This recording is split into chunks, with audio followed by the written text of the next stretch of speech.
Make sure you can all hear me that we're recording. Test 1, 2. Everybody hear me? All right. We have a couple presenters today. I see our first group is Zach here. Not yet.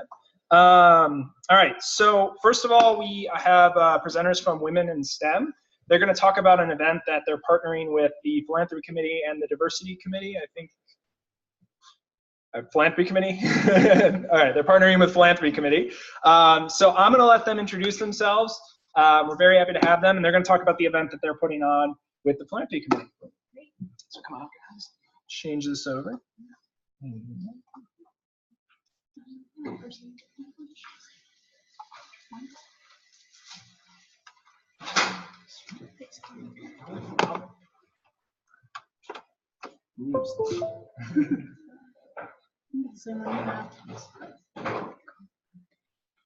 Hi, thank you so much for allowing us to come today and tell you guys about Girl Scout STEM Day. So my name is Ashley Berg. I'm a fourth-year pharmacology graduate student. I'm Callie Fetter. I'm a third-year comp bio graduate student. And we're both officers of Women in STEM. So today we'll be talking to you about the second annual Girl Scout STEM Day that is taking place on Saturday, April 14th from 10:30 a.m. to 12:30 or to 2:30 p.m. right here on campus.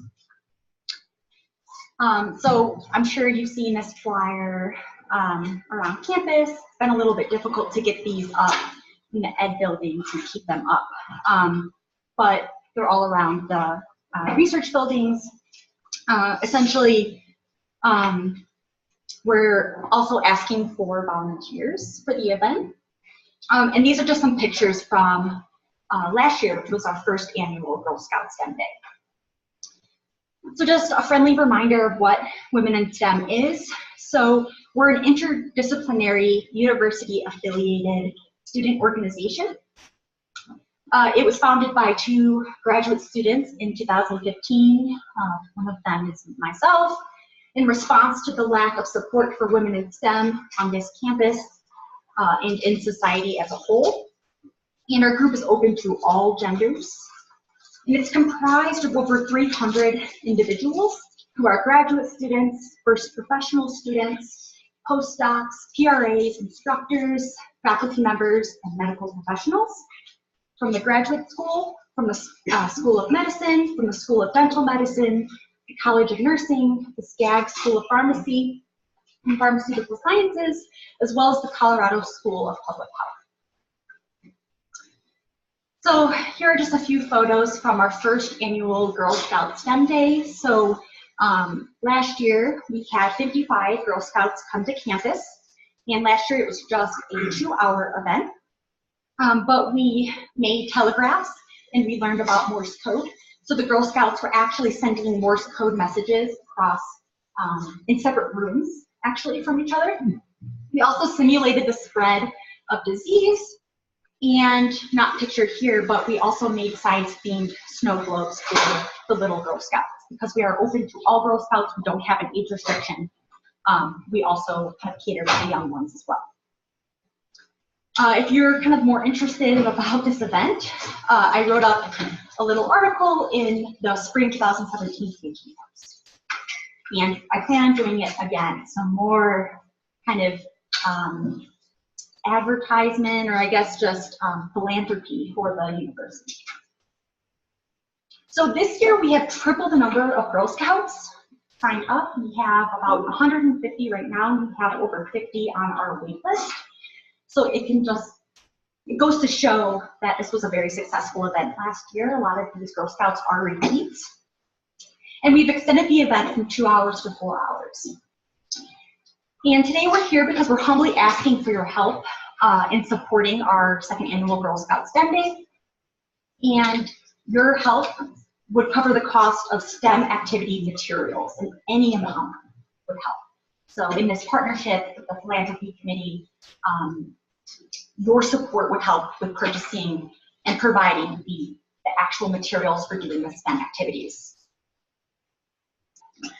So one thing we're really excited about this year, we did a lot of personal fundraising. It's been hard to figure out how to cover 150 Girl Scouts, but because Ashley spearheaded such good fundraising, we're actually able to get the Women in STEM badges for all the Girl Scouts. So last year, some troops handed them out to the girls, but not everyone got one, which is kind of a bummer for some of the Girl Scouts. I'm really excited for them to have a lot of takeaways, like tangible takeaways from this day. And these are from New Jersey, so none of them will have this badge, which is really cool. We got a faculty donor who now provided enough money that we're going to order these for volunteers as well, just as a kind of bonus incentive.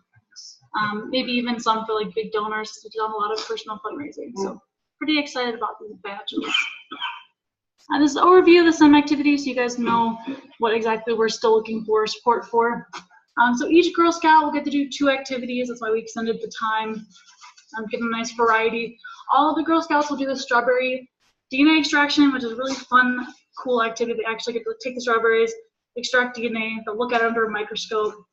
And then a really nice complementary activity for the youngest girls, that they'll make a DNA double helix model, so they'll have like a whole thing to take home with them that they'll make out of like pipe cleaners and beads that they've seen under a microscope. So we think that would be really cool for them. For the next age group, 9 to 12, they'll do this Maker Box Engineering Challenge, which our third organizer has done before, and it's been really fun for the STEM club she's part of. So they'll have like limited materials, they'll get like put in teams, and they get to do some planning, some engineering style graph pad planning, and try to make a boat that'll hold as many blocks as possible. And then finally, for our oldest group, we're doing this forensic science crime scene investigation. So I'm working with a forensic teacher at a DPS, Denver Public School.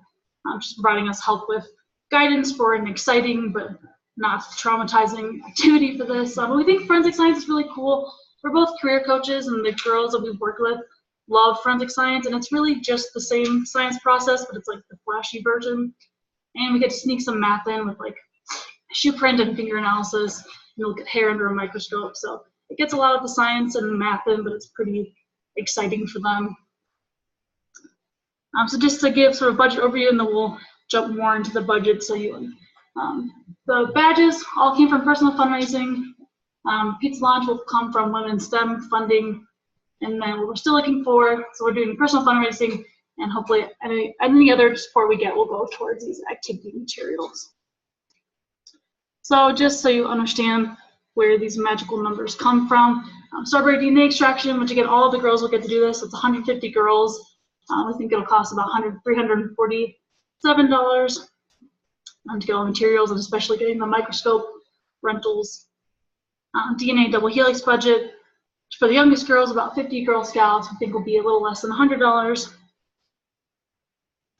The Maker Box Challenge for the middle age group will be around $80. And then crime scene investigations, really nice. We have the help from this forensic teacher, and she's providing all of the hair analysis and the shoe print and the fingerprints. So, and we'll already have the microscopes rented, so this is nice. This will just be easy envelopes to make them feel like official scientists. So that's only $10. So this is just, again, breakdown so you understand. We put a lot of thought into our budgeting for activities, and it's kind of a lot. We think these activities will be really cool. We want to do different things that we did from last year, and we think this event will keep getting bigger. So we're excited to have kind of these big events. And the other thing to note is that Women's STEM does a lot of outreach events, so any materials that we have left over will probably help multiple other events, and we can use them for next year. So any extra events will not go to waste.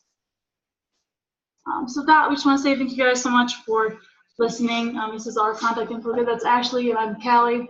You can email us with any questions, or we're still looking for a few more volunteers. Now that you know that you get a badge, pretty exciting. Ashley, anything else to add? No, that's it. And yeah, let us know if you have any questions. So. Any questions for Women's STEM about the event? I guess I have a quick question. So have you set a hard threshold at 50, or are you able to, would you be willing to move it up to maybe 60 students, because if we distribute it to more, like all the other schools as well? You mean for volunteers? Yeah. Oh yeah. We have 3 different volunteer positions. So we have activity leaders, support leaders, and logistics volunteers. And actually, as of today, we have all of the positions for activity leaders and support volunteers filled because we need to start training these activity leaders. And we're doing all of the activities in the MPL labs spaces in RC1 North. So they are like fairly small rooms, so we can't fit too many volunteers, and there will also be troop leaders in the rooms as well to help out. But I would say, we would probably stop it, max it out at around 60. Okay. So, you know, if there's about 15 more people that are interested, and, you know, it would be more of a logistics role, definitely we would take them, for sure.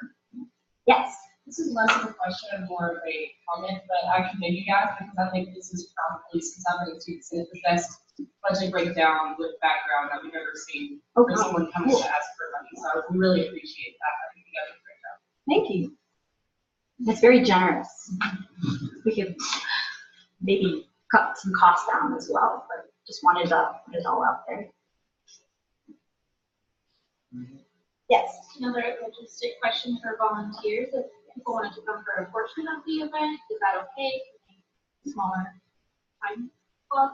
So initially, just so that, you know, we could attract the volunteers who were, you know, very dedicated, we said, you know, expect to be here at 9 a.m. and you'll be here until 3:30 for cleanup, but you'll be getting lunch. I'll be making coffee.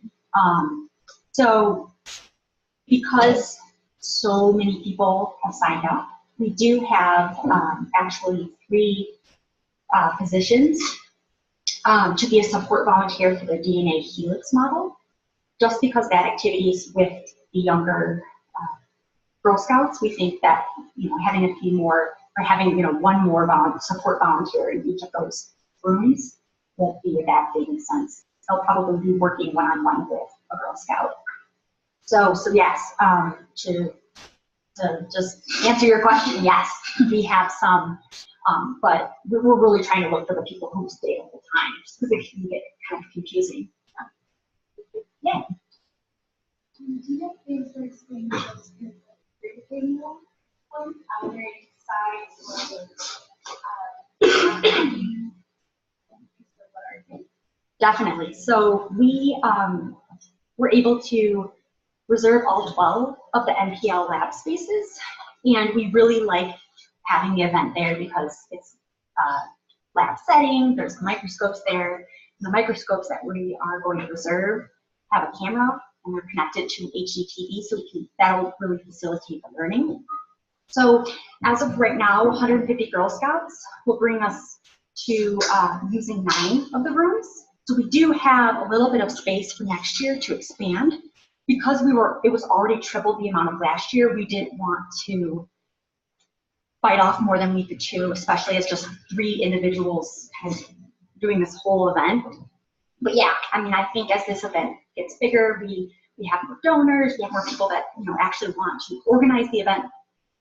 Yes, we want to do, I mean, I would love to be able to like run gels, do some like DNA fingerprinting, but of course those activities require a lot more expensive materials. But yes, I want this, when I co-founded Women in STEM, I wanted to have about 2 events a year that are annual and that last.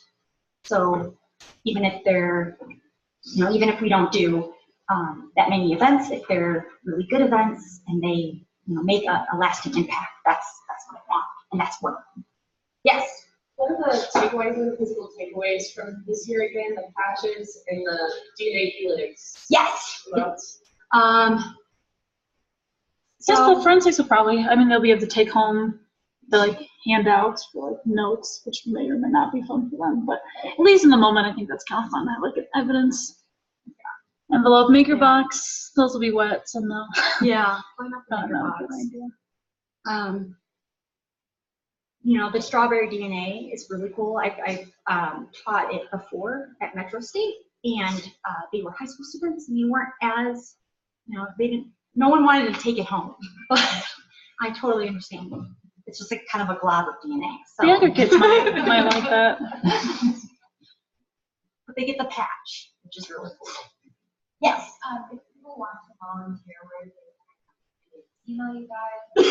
Definitely. So the best thing to do right now is to email me. I'm actually the coordinator of the volunteers right now. So Ashley.Burke, remember that email? But yes, on all of our flyers, we have a QR code to the link to sign up. And it's a Survey Monkey, so it's got like 6 random letters, so I couldn't tell you the link off the top of my head. If you email me, I'll get you all squared away. And I can also send updated. We have an updated flyer with the badge as well, so I can resend that to you. Thank you so much. Thanks for coming, guys. Appreciate it. All right. So the next speaker we have, I don't actually see Zach. He might be recovering from STEP. I think he's studying for STEP. Is anybody here from the Health Promotion Committee that wants to come up and talk a little bit about kind of the activities that's going on with the Health Promotion Committee or anything like that? No. Okay. So then we will break out into committee sessions. So find your committees, and if you guys want to go talk with them a little bit about logistics, that would be clarify some things. But yeah, break out into committees, and we'll move on from there. Sound good? We'll take about 10-15 minutes. Okay. All right. Hey, welcome back. It's good to see you. Good to see you too. Hey, guys.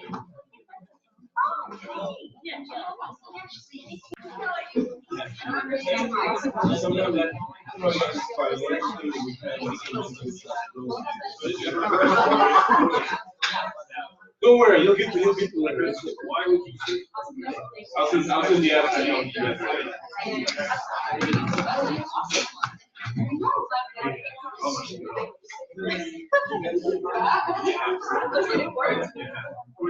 All right.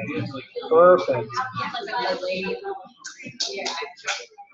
All right. So first thing we're going to do is we're going to actually open up the floor to the different committees. I know a lot of different committees have a lot of events coming up, so I want to kind of have them. I want to have all the committees say some of the events that they have coming up, or if you've had an event and possibly have a publication. I'd love to hear more about that. So, yeah, I went there. Nobody heard it though. It was like everyone's shifting and moving around. So first, YouTube did hear it. It's official. Legislative affairs. Do you guys have any events coming up that you'd like people to know about? You can write down. April 12th, we have our advocacy day. Should be getting a flyer for that somewhat shortly, hopefully within a week. As soon as you get that, you got to send it out along with sign-up link as soon as possible. Also, if any of you guys want great Awesome. Thanks, Ledge. Finance. You want to tell us a little bit more? So finance, we have the Academic Excellence Awards. They are closing on April 13th. We've already sent out emails via the faculty, so people are probably already working on these, but if anybody would like to look at further or, talk to other people, have them recommend, it's on our webpage, the student session within the finance section, there's link on our page. That is all the finance stuff. Okay. Moving on to diversity. Tell us. Diversity has 2 exciting events coming up. The first of which is going to be the CU Inclusivity Pledge sign up. And what that is it's just a pledge, get a pin, and it's connecting all of the campuses that are under the CU umbrella. Boulder's doing it, we're doing it, downtown's doing it, and it's just a pledge saying that you support an inclusive environment. Your name goes up on the webpage with your student affiliation in the order that you sign up.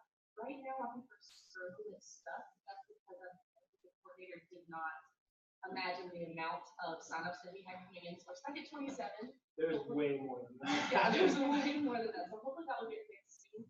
But in addition, if you want your name removed from the site, if you want to sign the pledge, but if you don't necessarily want to be first and last name with your school affiliation on there, you can email the coordinator. They can remove that for you. But it's the main point.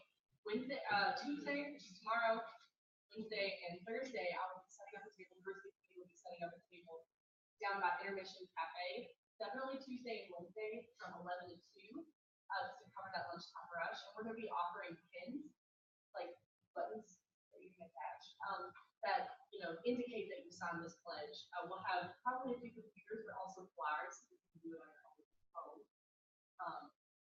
So we'll be doing that. And then Thursday, I think I'm going to try to go over to the graduate school side, but also encompass that side as well as the professional side over here. So we'll just be setting up and gathering people to sign the pledge, read the pledge, and then get their pin. So try to do one of the first 200 because you imagine that you would hope that we will run. So otherwise, April 14th, that is a Saturday from 11 to 2. University, the Multicultural Student Middle Alliance, will be hosting Holy, which is a color festival. We're going to have a DJ, food trucks. It's going to be free for all students. It's going to be fantastic and fun. That's where you music and shoot you with water gun, with water balloons, and throw color drops. So similar to like a 5K color run, this is where that would be. We're disposable clothes. That's where we are right now. So we'll be getting the flyer out for that soon, by the end of the week, hopefully, once we confirm some information. And we're also, the Office of Diversity and Inclusion has also helped us with over half of the funds. So we will be a part of it. And the website to sign the pledge is cu.edu/inclusivity.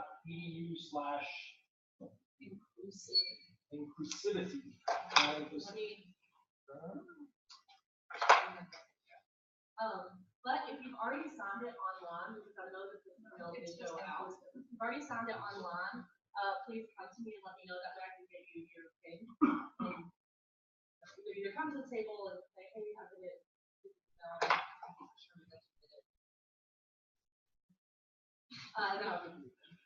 Awesome. Thank you. Moving on to philanthropy. Inclusive. So we do have our Project Angel Heart date set in stone. It's May 5th. It's on a Saturday, and we'll give a reminder to everyone. That's where you jump into a vehicle and be delivering meals around town and everything. Each vehicle usually does about 20 deliveries or so. We're looking probably about 2 to 4 people per vehicle. And then we're also looking at possibly doing another run on the house sometimes.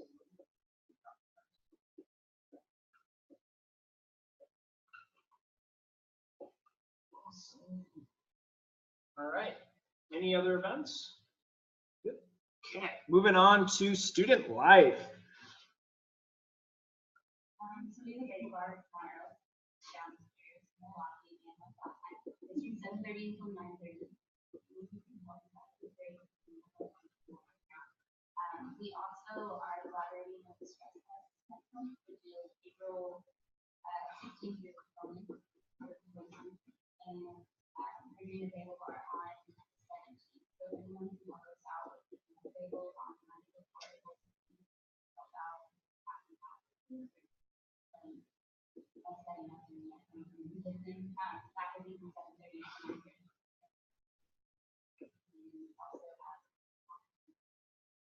So, Marley actually was talking to some faculty, and we're trying to figure out if you're interested in a networking opportunity, and it would basically be 3 golf lessons in the fall for those that don't play golf but want to be able to network with those that do.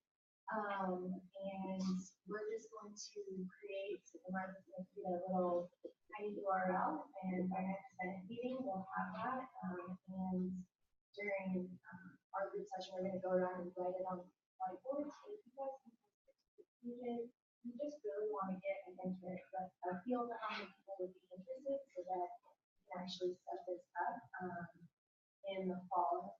And luckily, most of the faculty already have sort of in the companies to have the event. So it's pretty much set up. You just have to get the word out. And so it's a really good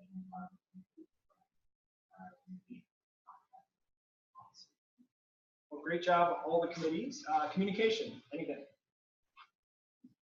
You guys are awesome. I will say though. Yes. Do you guys remember I brought up some tape sensors they got delivered today. Yeah. Woo!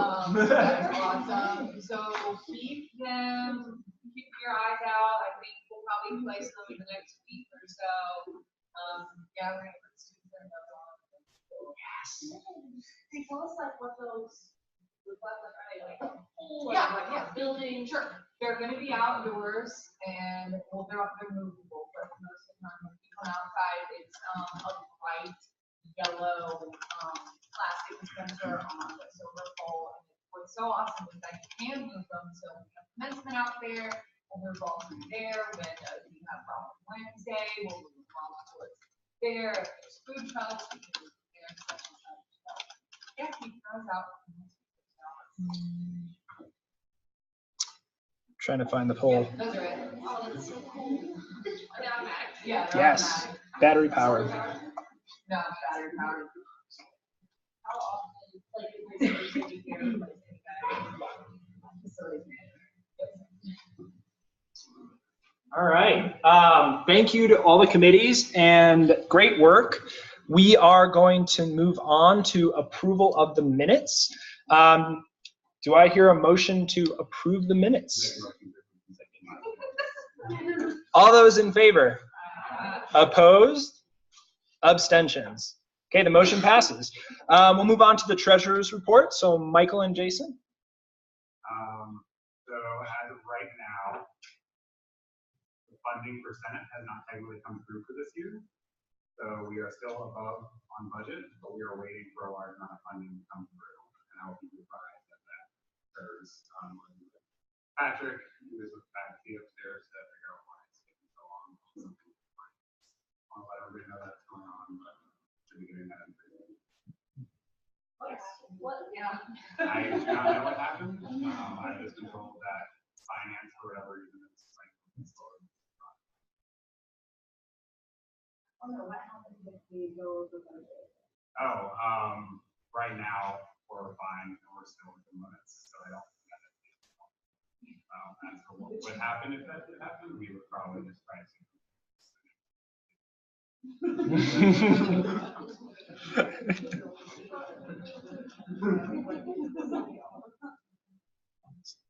All right. So the next thing we have on the agenda is kind of a new concept. It's really an open forum for anybody to really bounce ideas off each other. It's called Freeform. So this is really like a place to talk about some problems that your constituents have or anything you want to bring up. If you want to host an event with a different committee, like, hey, I think this is a good idea. This free forum is really going to go for about a half an hour just to kind of bounce ideas off each other and really hear what one committee wants to do and maybe wants to work with a different committee. So we don't get tight-knit into our own committees. This will allow for more open exchange between committees because we want to have collaboration between committees as well. So with all that, I'm opening it up to the floor. Who has an event they want to do, maybe in a different committee or maybe like a completely different event somewhere outside of campus? Yeah. I actually, because Tosin is not here, working with Tosin on Stress Fest, I'm going to start by pitching Stress Fest. So Will has a link that he'll send out later today. We need more volunteers for Stress Fest. It's not supposed to be stressful, but it kind of is right now. So we really could use some help. Most of the events, all the events actually, are either in evenings, 5 or 6 p.m. or with a lunch hour, so it should be kind of people are generally more available. There shouldn't be a lot of things outside of that, so if your classes will move otherwise. Too much of that. Explain more about that. Yes.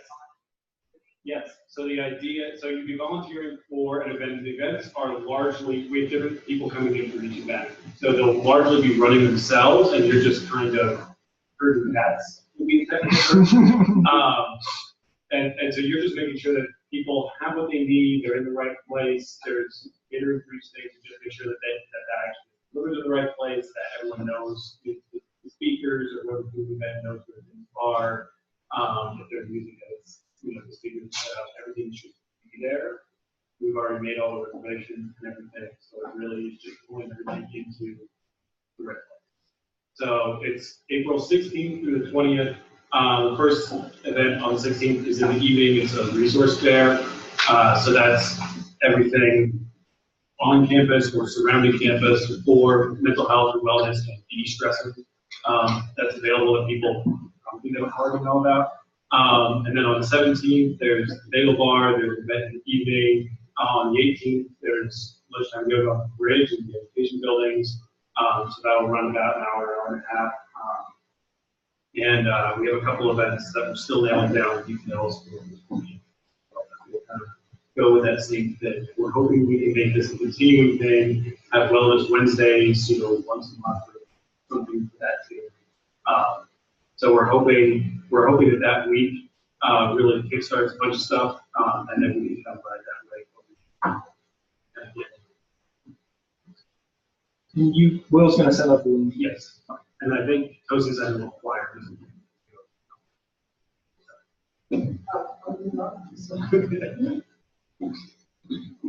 I said my piece. I'm good. So this is something that's going to be a little bit in the future. And it doesn't have anything to do with Civic right now, but I think that it absolutely could. So there's a nonprofit organization downtown called Food for Thought. And what this is, they provide about 20 schools, I think is the number right now, with a bag of food, not targeting any sort of students at all. It goes to every single student. It's all volunteer-based, all nonprofit, all of their donations go straight to the food. So volunteers will come on Friday morning from about 7 o'clock to 9 o'clock, pack up these bags of food, which really get about 13 items, and then they are transported out to the schools and given to each and every student to take home for the weekend. So the needs that addresses are that some students don't eat unless they're at school.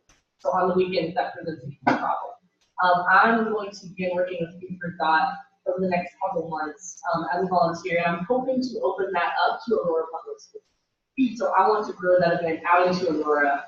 So I just wanted to mention that to students here and see if really repeat or students in it as a whole, or anybody wants to get involved or at least spread the word or would like to come and volunteer. It's just 2 hours in the morning. You should be able to get it completely over with before your day starts. Hopefully before class starts. I know sometimes classes are a little bit early, but we can adjust that. But I think downtown they have about 200 or 300 volunteers that come. So if we can get those same numbers and grow the event out into Aurora, I think that would be absolutely fantastic. And like I said, it's not a heavy commitment because all of the organization is taken over by Food for Thought itself.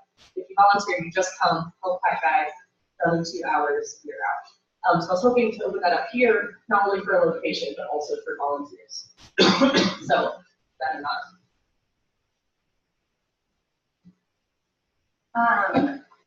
So, does anybody, by show of hands, know a place called the Aurora Bay Resource Center? Oh, isn't that okay, perfect. Well, what might surprise everybody is that it literally is right on the 19th and Wheeling, 2-minute walk from here. What it is a place for the homeless community of Aurora to go and spend the day.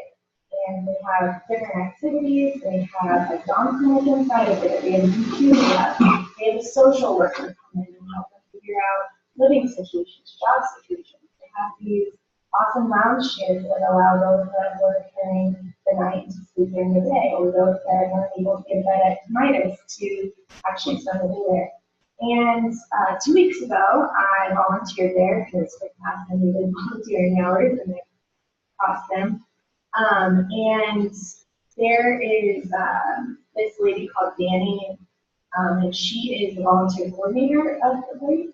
And she is really opposed to there. She's been there about 3 months. And since we're so close to the campus, and we have a lot of really healthy hearts that want to just give that are here, she really wants to make a connection with the Anschutz medical campus. So it is an opportunity if you guys ever have time, if you ever need volunteering hours for class. She gave me her personal number and email to contact her anytime.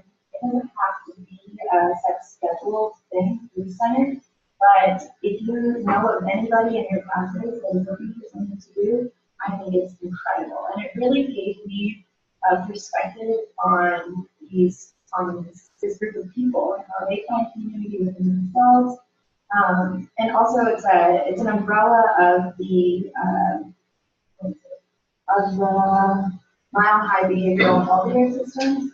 And so you see a lot of the homeless struggling with mental health issues. So it's really great to actually get your eyes on them and not be afraid of the population that's literally 2 blocks away. So, And if you want outreach, interface on these, you want outreach into Aurora, I think that would be a good partnership. And then something I've been thinking of is that I think legislative should get together with Project Bridge. You guys know what Project Bridge is on campus? It's actually a postdoc club. That's how it was started. We have a girl on campus that did her master's at Johns Hopkins, and she's friends with the girl who started it there. It's an advocacy group. That's all they do is legislative work. So it's technically a postdoc club, but they take in graduate students and all the professionals. And I think that you guys have a lot of, the goals are aligned, and so I think that you would benefit from working with them. They hosted a really successful advocacy day in January at the Capitol and had senators come and such like that. What's the name of the group again? Project Bridge.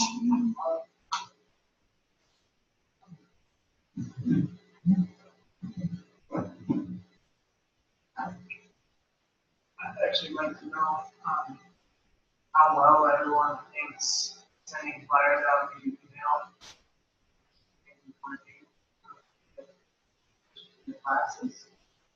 I'm kind of struggling with how many emails I send. I don't want to read all the information you guys that I keep all the time, So I'm trying to keep it small, but I don't want to neglect anyone. So do you guys feel like you can search all this information well? Maybe I can talk to you guys a little bit, but and maybe even underneath these, what's turnout been like? Like, do you feel like people are events? I appreciate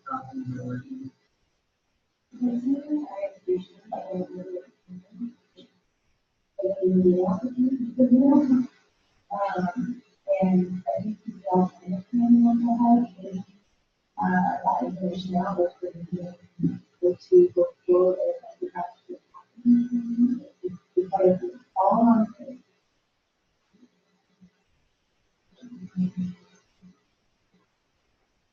I like getting flyers and I would put them all on my Facebook page for my class and they see whatever I put on them.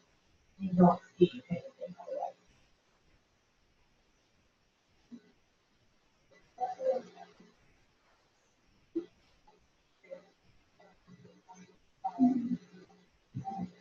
So how many flyers a week?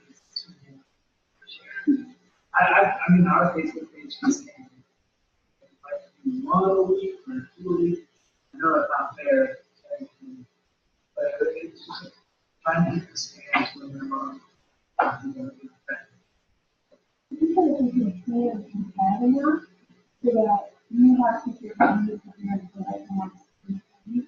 So you'll better be able to spend on outside income as opposed to, the starting on top of the and you just turn out the water. I think part of it is on the committee to put a little bit of and if any of the members to be possible.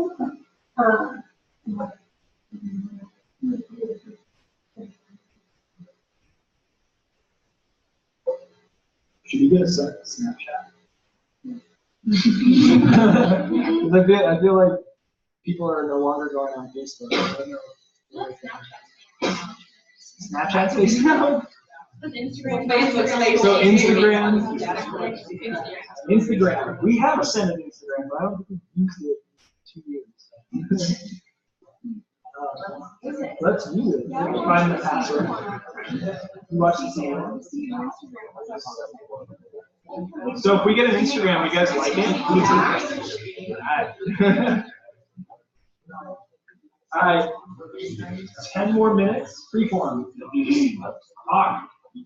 So this is like kind of off topic, but I'm wondering if there's like a better way to like request like the volunteers, like for all of us, like what would be the best thing to like ask you guys to contact you? Because I feel like I see a lot of emails that are like asking to send out an email, but like obviously not all of us are getting emails like last week was really to find volunteers for my own. So like what would be the best way?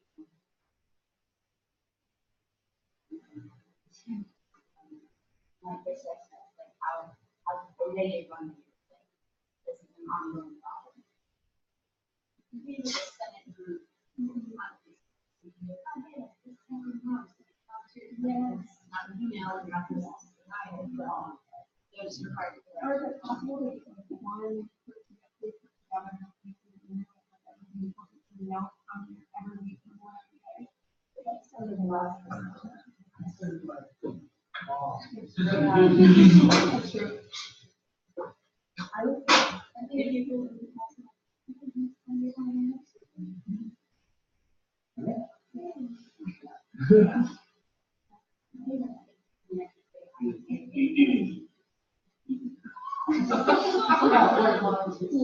I mean, it might be Google, yeah, but especially like if you want to make these little bars consistent, but like I don't have to like I constantly find myself doing you see what I'm doing. I mean, it's fine, and I don't mind doing it, but like here on out.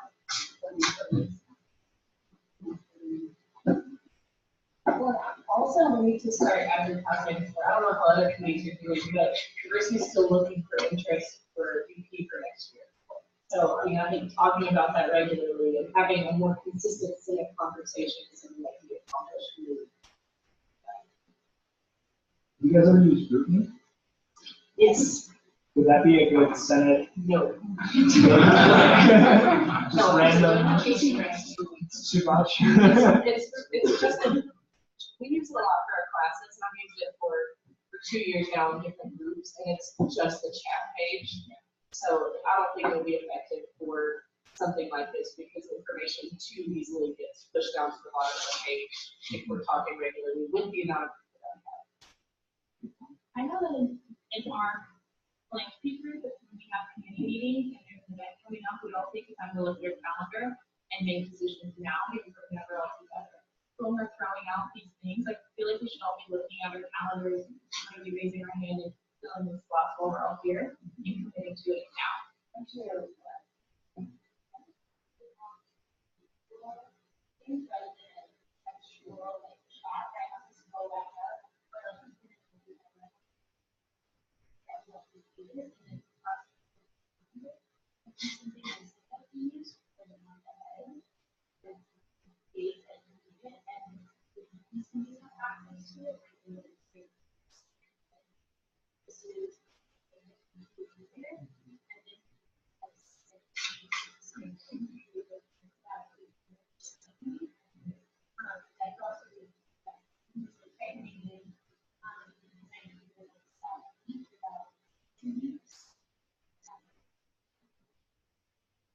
Kind of building on that, being like a small description of what it is. So we like a link on the Senate website for volunteering. It's like every month and then meeting people who are outside of Senate, like for Stress Fest, is essentially sign up. We can pass the word up to the classes. Hey, here's a link with all the volunteer events that we know in the Senate coming up like the next 2 weeks to a month. Maybe they can look at their schedule on their own time and say, oh, I can volunteer for an hour if you're at this place at this time. They don't do that. They can sign up online and the VP can try to do that. What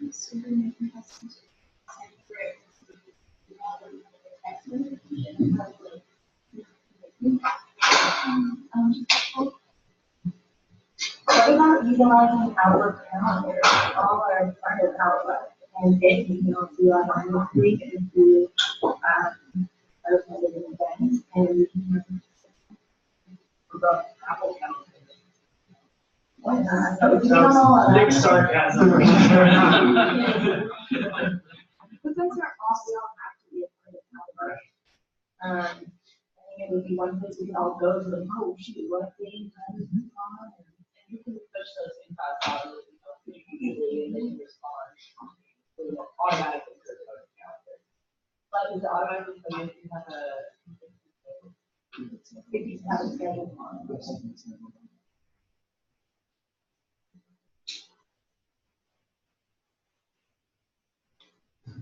I think, only people are linked on the website, so that people outside and the way to associate, for example, if we have something like this press lecture coming in March, to the day, to the month, and in that month, if we feel like we have different kind of window traffic flyers and stuff about the event, and if you want to volunteer, we can contact that. So, let's say if people are looking for one thing Mars, or if anybody is interested or they have break it, I have last week I have experience, so I can volunteer during that time. So people can go and choose by month, and then inside that month they will have their information. And I think also just to highlight, what I think one of the most important things with Sim was, can we allot some time, let's say 2 minutes, 5 minutes, every Sunday meeting for us to sit down and quietly sign up for events. I mean, in the beginning, at the end, or maybe like after committee meetings, just have that allotted time to sit down and do it, because I know a lot of times people are like, yes, and then you go out of the room and then it's gone.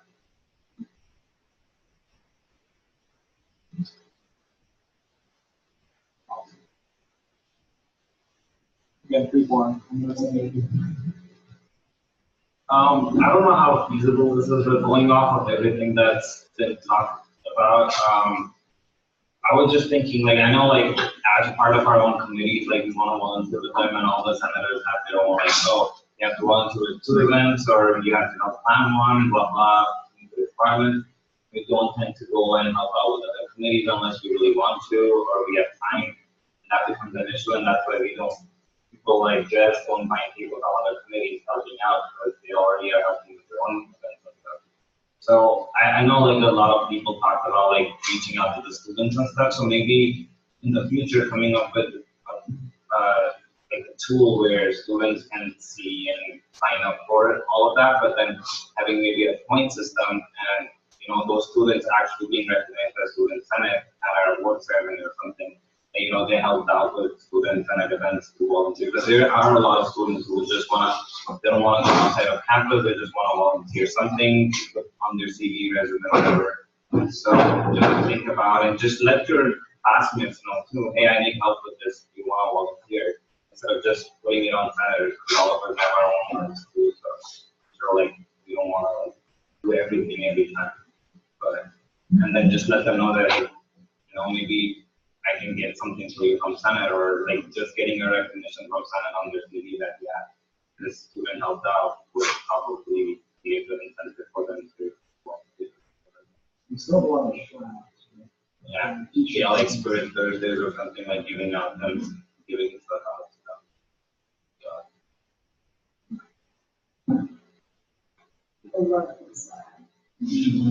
I've seen a couple of the yellow shirts that are in today. Oh, yeah, that's the most popular people. I saw it on the Saturday all the time. Wait, what? Yeah. All right. Any other freeform? I think we got 2 more minutes, 2 or 3 minutes. Just a little plug for PT. We're gonna have a bake sale on Wednesday evening at like 4:50. I think that's iPad day, so all the disciplines should be around. It's just right outside of the Mission Cafe. Everybody's sponsored continuing education. Do we have an update about the 500, and do we want to talk about that position being created? We can now. I think we're going to talk about it a little bit in new business, but it's not up there, so we can talk about it now. Unless anybody has any other freeform stuff. great job, guys. It's a lot of good ideas. I mean, it was awesome. I like Freeform a lot. And I'm just not going to say anything. So I'm just going to sit here and listen. And I think you guys are amazing and come up with these amazing ideas. So there are a lot of great ideas. Phil, you write everything down? Well, Just in response to Freeform, like, how do we solidify this? So Like, that's how do the they come out, like, how do we take what we're talking about and make it? I mean, honestly, two separate people have already given me information through the contact. So I don't know if I have. or if you do like it, there's always new business afterwards. Hey, that thing we talked about in Freeform, I make a motion to do X, Y, Z. All right, so let's talk about the campus liaison position. Anybody from over there want to? I actually, well, I went over to Ledge just before going into the meeting, and we talked a little bit about them writing the bylaws that include that position, what's entailed in that position as a whole. I haven't heard back from Jan yet. Also, did she talk to you at all about like, a motion or anything like that? No, I don't think it would just be a proposal for it. She was just looking for some feedback. So there, what happened was after our meeting last Monday, or 2 Mondays, 2 weeks ago, we took all that information, so things like checking with OIT about the type of printer, reaching out to different services for different items, talking about doing a phone charger, talking about a wall outlet and a lack of, I wrote it down as outlets lost. That was funny. So we've sent all that information to Jan, and she's going to report back to Provost Mayor and the people who are with the School of Medicine to talk about kind of like proposing these things and getting these things finalized. So we haven't heard anything back officially yet, but in the meantime, along with our proposal, which has been updated to include a new printer, a little bit more business-oriented printer, so our costs are going to go up a little bit in terms of the overall funding requests, as well as the charging station, which is like a wall charging station. It has phone chargers for Apple and Android, but they're not the cordless ones, they actually have cords. But we can also look into getting the cordless ones as well. Yeah, what else am I going to talk? So that proposal, or the information we gave to Jan is really talking about the construction of the site of the student lounge, and we'll hopefully get some more feedback in the next few weeks. Yeah, she just got back from vacation, so she'll be taking that information to them and to get updates from her. Yeah. And so we're also finalizing the proposal. The one thing we're looking for, we're still waiting on, is we're waiting on the furniture in the main area. So right now, we have couches for the study rooms, we have this printer, we have the roof melting, the cool whiteboards, and then we also have a survey as well that will probably go out that includes student feedback for certain things. Would they use it more if they had X, Y, and Z? So be on the lookout for that. But there's still, more things we need. Also, wasn't there just this update to the cafe there too, that's got the side of it? So, that could be helpful in our marketing of this area. I don't know what they did, I haven't been there since they did it, but I think it's done. Yeah, it's done. Back, both Fridays. Woo! So the cafe is done. I don't know what they did though. I think it was more bathroom stuff. Oh, okay. I didn't know if it was like a renovation of the area. No, I think it's just the back. But so I also was hearing some talk about a projector as well from some fellow students. I didn't know about that. Wasn't talked about within Senate. So what do you guys think about adding a projector, like a drop-down projector to that space as well, and whiteboards, like big whiteboards, so you can write on it, do practice presentations, stream movies, have movie nights, something like that. So we're kind of behind on the proposal because it's constantly changing. This is our first time doing a proposal. We want to be done with this by the next meeting. So that we can present it in its entirety to you, which means April 9th is the deadline for kind of like whatever we want in it. It's got to be in it by then. Because we need to get that submitted before May. Before April 9th. Once we vote on it, we're submitting it. And then we'll probably hear back by May and get all things implemented in the fall. So where that goes with the actual construction, if there is construction in that space, that needs to be seen. But most of the things we're just adding these smaller items. We're getting rid of a lot of items like couches that are discussing anyways. So we should be, even if the construction goes along, we should be doing it. So legislative affairs, I've asked you guys to do a proposal about like the bylaws. So Red will put together kind of like what the lounge liaison really entails. And we're going to get a gumball machine for ping pong balls. That is going to be a side hustle. I can get you guys a gumball machine. All right. So kind of transitioning from freeform back to a little bit more formal of the meeting. Does anybody else have any business that they want to talk about? Anything going on that they want to announce?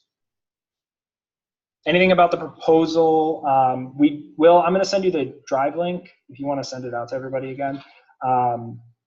Yeah, so we will send that way. And all right, OCSS, anything to add? I just really need, if you're going to be running for any of the VP or president positions, we need to start hearing from you. Just that way I can work with Jan and we can contact their schools to make sure we could run.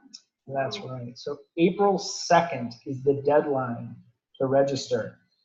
So if you are intending to run, actually, VPs, how you guys feeling? Feeling ready for an on-the-spot description of your job? All right, let's hear from our VPs. Who's ready first? Who's excited? Sam's ready. I'm always excited. All right, so diversity committee is a very exciting committee to be a part of. Also, what we're going to implement this year to make it easier and save time for the next VP is we're going to have standardized Excel forms for all the events that we created, complete with what they cost, what our budget was at the time, and contact information. So I know that that's a really hard thing to do sometimes for VPs. Figure out what they did last year if they want to continue the event and then do it again. So it's going to make it a lot easier and a lot more streamlined for the next VP to be able to go back and say, here's what we did in 2018, here's what I want to remove from that, here's what I want to add in. And it also gives you the template to do that again. So if any of the other committees want that, I want to have that complete by the end of, hopefully the end of the month, not this month, April, by the end of April.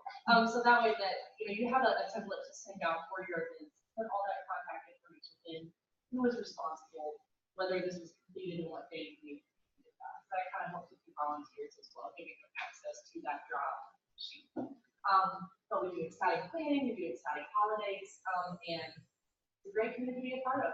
So if you're interested, I'm talking. How many hours per week do you do that? I would say probably maybe 2 to 3 hours a week hardcore, and then that can go down depending on if we have an event coming up. But we've been hosting around 1 a month, I would say, and some of them are easier, some of them take a little bit more time, but having that information from previous years. Like Chinese New Year, I planned it in about an hour and a half, 2 weeks. So I guess 3 hours per because I had all the information from last year. It was very easy to go back, find those places. It was a matter of calling them and saying, hey, this is what we're doing. They were doing it. You fill out your event planning form about a month before. You call the place that you need a catering order from, and then you contact Patrick and Heather, just in an email, just to say, hey, this is the amount that we're requesting for this thing. Can you call and pay them? Sometimes like for the holiday cards, and then we didn't do one thing for Chinese New Year, but the holiday cards, we went out and used our own credit cards to purchase some supplies. It was maybe around $100 or something like that, professional makers and stuff. And then you submit your receipt, you your itemized receipt, submit that again to Heather and Patrick, and then you just get reimbursed for that. So that's a nice way to get towards a credit card and stuff. But the planning portion isn't really intensive. So outside of Senate, I would say maybe 2 hours a week planning work. It's really not that bad. It's really great to be a part of it. All right, who's ready? You've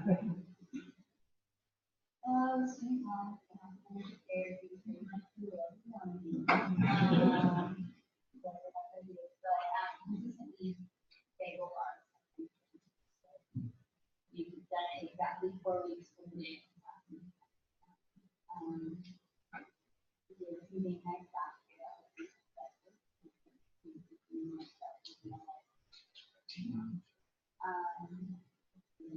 We did some social events last year. We've done zoo lights, we've done days, we about games, yeah. Basically, yeah, so I was really open to any ideas that we have.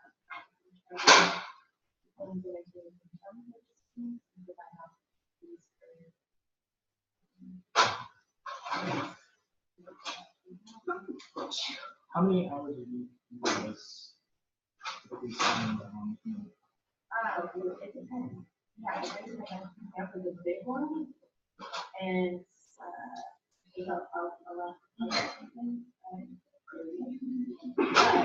overall, if you average out everything, 1 or 2. And like Tim was saying, we actually have already initiated on the shared drive a common place where all of the flyers are posted. I've been working on all of our events in the past, all of the information.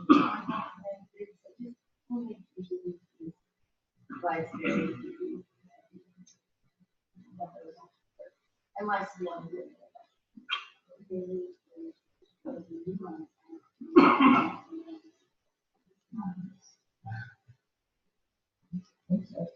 Lily, you ready? Yep. All right. Communications, a little bit more behind the scenes than everyone else. Basically, just responsible for relaying information from president and CSS to senators, to campus as a whole. Try to keep the Facebook post or the Facebook page maintained. Blast the attention to the events we have going on. Flyers. How many hours per week? Average post. Thank you. Moving on, I see finance first. Finance is kind of multifaceted. Obviously, we try to watch the money for Senate, keep an eye on that. We get receipts from all the different committees. We plug it into an Excel spreadsheet to make sure that we're staying on budget. We also take care of the attendance, which hopefully everyone knows by now. We have to sign the attendance from the after meeting. We also go over PDAs, professional development allowances. And so those forms are now submitted online, which makes it a little bit faster and easier. It still does take quite a bit of time though to make sure that the receipts are correct, dates are correct, the actual write-up is all good. And then also just the events and things that finance guys put on. So I'd say on average, it's probably around 2 to 3 hours a week. Sometimes it's a little more, sometimes a little less, but it's pretty good. Awesome. Philanthropy. Sure. Philanthropy strives to just make lots of opportunities for students to serve the community, both like local and larger.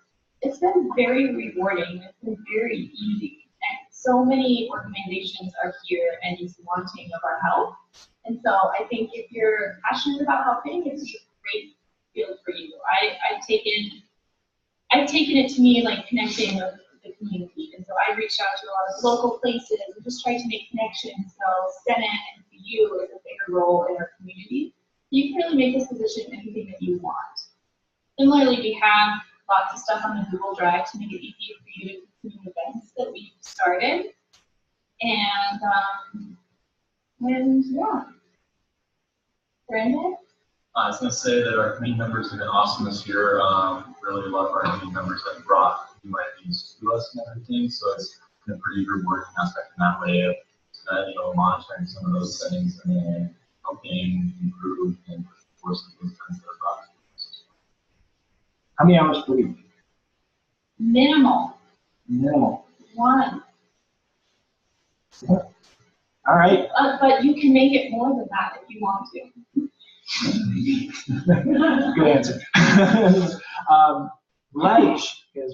So at Ledge, we do a couple of things. One, if there ever needs to be edit to any bylaws, we get our hands on that. So right now we have the whole lounge liaison. Last year we had the bylaws for events that we had to do first semester. And then we also do events. This year we really focused on advocacy rooms. So how can we advocate, and also how do current laws affect practicing medicine or any kind of field relating to that. Next year, I'm not sure if anybody has heard, but there's a midterm election coming up. Ooh. So last year for the general election, we had election watch party. We also did a registration sign-ups and stuff like that. So there's a few more things you can do during election. How many hours per week, typically? 1 or 2. 1 or 2. All right, guys. So yeah, email Heather your interest if you're interested in any of these positions. I think all of the positions, there are people that are going to be carrying over, but there are still going to be openings, and I encourage everybody to run for whatever they're excited for. Presidency is also going to be open, and it is a lot of going to meetings, really setting the agenda, communicating with your VPs, being a general leader. The time requirements are roughly about maybe 3 to 5 hours per week, if that. It depends on what you have going on during that week, but 3 to 5 is kind of your standard range. I want to thank all the committee members or all the VPs for giving a little description. Also, you get paid to be a VP and the president. Just letting you know that. You get paid.